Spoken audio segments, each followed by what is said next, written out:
মার্কিন president Donald ট্রাম্পের ৪৮ ঘন্টার আলটিমেটাম পার হতে না হতেই রণক্ষেত্রে রূপ নিয়েছে মধ্যপ্রাচ্য। হরমুজ প্রণালীতে ইরান কর্তৃক মার্কিন ড্রোন ভূপাতিত করা এবং আন্তর্জাতিক তেলবাহী জাহাজ চলাচলে বাধার ঘটনায় এবার যেন চরম ক্ষিপ্ত ট্রাম্প প্রশাসন। তেহরানের এই দুঃসাহসের জবাবে শুরু হয়েছে ইতিহাসের অন্যতম ভয়াবহ আকাশপথের হামলা, যার লক্ষ্য ইরানের প্রতিরক্ষা ব্যবস্থা গুঁড়িয়ে দেওয়া। হরমুজ প্রণালীতে ইরানের প্রতিরক্ষা সক্ষমতা ও সামরিক স্থাপনাগুলো পুরোপুরি চূর্ণ না হওয়া পর্যন্ত এই অভিযান থামবে না বলে সাফ জানিয়ে দিয়েছেন মার্কিন অর্থমন্ত্রী স্কট বেসেন্ট। এনবিসি নিউজের মিট দ্য প্রেস অনুষ্ঠানে তিনি এই কঠোর হুঁশিয়ারি দিয়েছেন।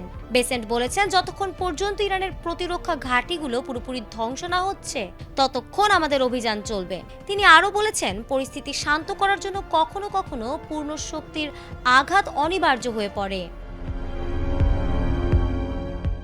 মূলত হরমুজ প্রণালী দিয়ে আন্তর্জাতিক জ্বালানি সরবরাহে ইরানের ক্রমাগত হস্তক্ষেপ এবং মার্কিন সামরিক ঘাঁটি লক্ষ্য করে হামলার ঘটনায় ধৈর্য হারিয়েছেন ডোনাল্ড ট্রাম্প। তিনি স্পষ্ট করে জানিয়ে দিয়েছিলেন, মার্কিন স্বার্থে আঘাত আনা হলে তার ফল হবে ভয়াবহ। সেই হুঁশিয়ারির বাস্তব প্রতিফলনই যেন এখন দেখা যাচ্ছে পারস্য উপসাগরে।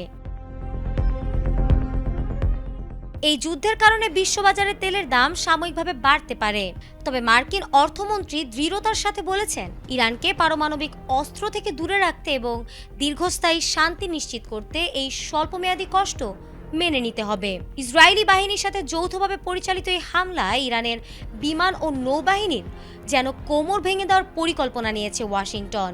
কিন্তু এত আয়োজনের পরেও ইরানকে কাবু করা যেন মরুভূমির বালিতে জল ঢালার মতো কঠিন হয়ে দাঁড়িয়েছে। তেহরান বারবার পাল্টা আঘাত এনে বুঝিয়ে দিচ্ছে তারা সহজে দমবার পাত্র নয়। ইরানের এই রণকৌশলী অবস্থানের সামনে ওয়াশিংটনের সব পরিকল্পনা শেষ পর্যন্ত গুড়েবালি হয় কিনা সেটাই এখন দেখার বিষয়। তবে অর্থমন্ত্রীর দেওয়া বক্তব্য থেকে এটি স্পষ্ট যে লক্ষ্য পূরণ না হওয়া পর্যন্ত ওয়াশিংটনও কিছুতেই পিছু হটবে না, বরং সামরিক চাপ আরও বাড়িয়ে দেবে। এই সংঘাত মধ্যপ্রাচ্যের ভূ রাজনীতি এবং বিশ্ব অর্থনীতিতে এক দীর্ঘমেয়াদী প্রভাব ফেলতে পারে বলে মনে করছেন বিশ্লেষকরা। ফারহানা হক, এটিএন বাংলা।